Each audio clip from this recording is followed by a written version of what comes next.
Bueno, pero ¿cómo quedaría el escenario político ante esta posibilidad de declinación de la candidatura de Yanine Áñez? Vamos a hablar con un entendido en el tema, el doctor José Luis Santiesteban, que está con nosotros esta noche. Lady Peña, por favor, adelante. Así es, muy buenas noches. Ante esta posible declinación de candidatura de Yanine Áñez, nos hace referencia un poco para poder conocer cuál sería el escenario político el doctor José Luis Santiesteban. Doctor, muy buenas noches. Muy buenas noches, siempre a sus órdenes. Doctor, ¿cuál sería el posible escenario político si es que se da la posible suspensión de candidatura de Yanine Áñez? A ver, hay que tomar en cuenta que el 30% de la votación de las preferencias ciudadanas está en el movimiento al socialismo. En la última encuesta, de Jubileo, tiene 29%. El restante 70% es el que está distribuido entre los 7 candidatos opositores. A partir de ahí tiene un caudal de votación importante que llega casi al 10% juntos, y ese caudal sí no es que vaya a migrar automáticamente a otra candidatura. Entonces lo más importante es que se van a fortalecer las candidaturas de Mesa y de Luis Fernando Camacho, y otras candidaturas probablemente las de Tuto con ese descontento que ha surgido, ¿no?, al interior de Juntos, y la posibilidad de la renuncia. ¿Cómo se configuraría en este caso la asamblea? Con 3 fuerzas políticas. Entonces ya el escenario político de manejo de la asamblea legislativa ya cambia, porque ahí, por ejemplo, el liderazgo emergente de Luis Fernando Camacho en el oriente boliviano, en el Beni, Santa Cruz, va a hacer que esa bancada pueda ser mejorada, y eso es importante para la democracia, porque entre la candidatura de el señor Carlos Mesa y la candidatura de Luis Fernando Camacho pueden hacer mayoría absoluta en ambas cámaras, siempre y cuando, ¿no es cierto?, la campaña se lleve bien los 30 días y el MAS no suba en su votación. Por eso es importante el cambio de escenario, porque hasta hace unas horas, si es que hay bajada de candidatura, ¿no es cierto?, renuncia de candidatura que no puede ser reemplazada, entonces serán 3 fuerzas importantes en la asamblea. Entonces se va clarificando el escenario electoral, y en ese sentido, ¿no es cierto?, Santa Cruz va a seguir marcando la diferencia, y Santa Cruz va a ser el que va a resolver la primera o la segunda vuelta. Doctor, usted menciona de que si hay una declinación de candidatura por algún candidato a la presidencia o vicepresidencia, ¿ya no se puede poner a alguien que sustituya a este candidato? A ver, la importancia de un árbitro electoral es el cumplimiento de la ley. La ley es muy clara en los calendarios, es decir, tiene plazos perentorios, quiere decir que no se pueden ampliar, no hay retroactividad. El primer elemento es que por una renuncia de un candidato a cualquier cargo político solamente puede ser reemplazado 45 días antes de la elección, es decir, ya se venció el plazo. Quiere decir que si en este momento la señora Yanine Áñez o el señor Samuel renuncia, ya no pueden ser reemplazados.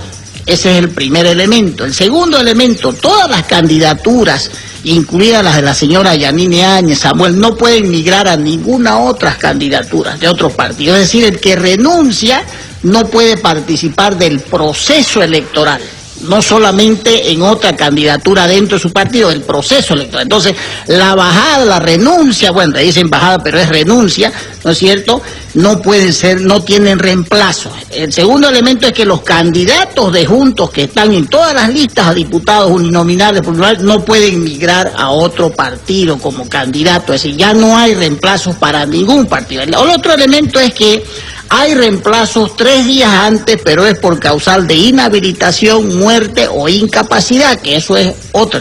¿Qué pasaría si en la renuncia ya el material está impreso? Por ejemplo, ya está la papeleta. Si ya está la papeleta con la fotografía de la candidata renunciante, ese material sigue el proceso electoral con ese material. Pero ya nadie que vote ahí va a tener valor, porque ya el candidato ya no está registrado en el Tribunal Supremo Electoral. ¿Qué pasa si ahora todavía hay tiempo de sacar la candidata? La van a excluir de la candidata. Pero si está en el material, va a seguir nomás el proceso, y el artículo 108 es clarísimo. Con ese material se llevan a cabo las elecciones, porque no es un tema del árbitro electoral ni el Estado, es una voluntad que alguien renuncie por voluntad propia, reitero. Muy bien. Frederick, ¿alguna consulta desde estudio? El doctor me escucha, por favor, adelante. Gracias, Lady. ¿Cómo está, doctor Santisteban? Siempre un gusto poder saludarlo. Gracias por responder a nuestro requerimiento. ¿Quién gana y quién pierde, doctor, si es que se diera este escenario?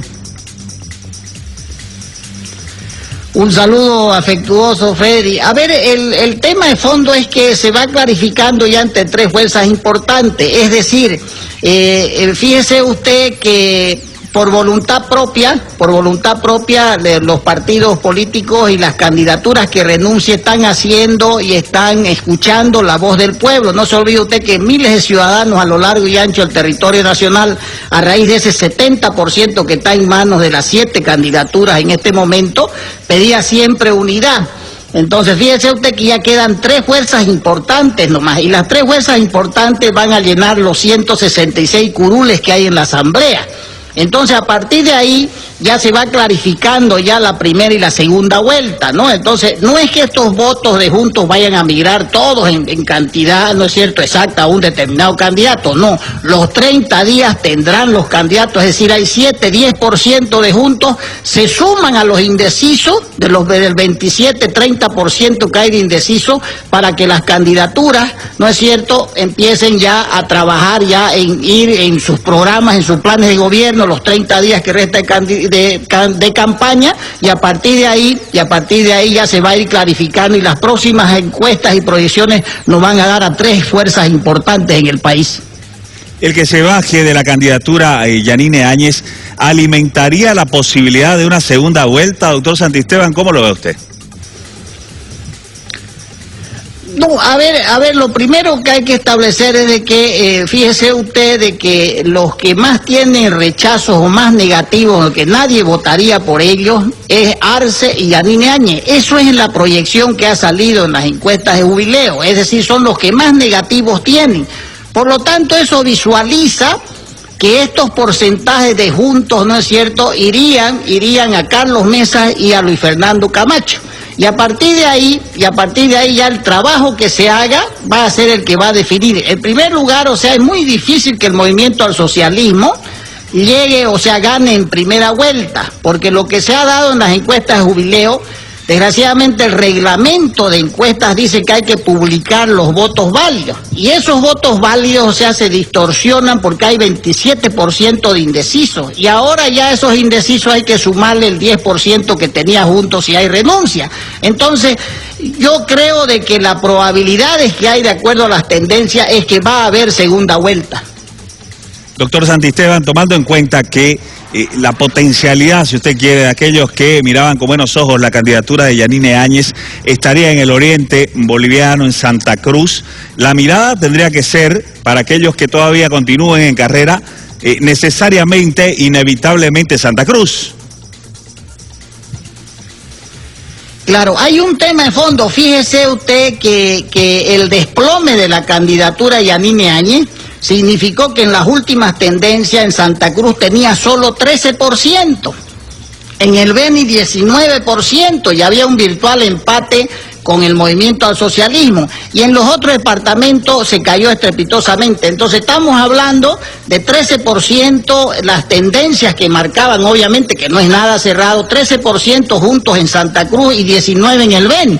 Pero en el Beni obviamente es antimacista, entonces ahí, por ejemplo, tendrían que disputarse ese 19% entre Carlos Mesa y Luis Fernando Camacho, ¿no es cierto? Y deberían mirar, o sea, al oriente boliviano, obviamente la gente, con el único candidato que queda del oriente boliviano, que es Luis Fernando Camacho.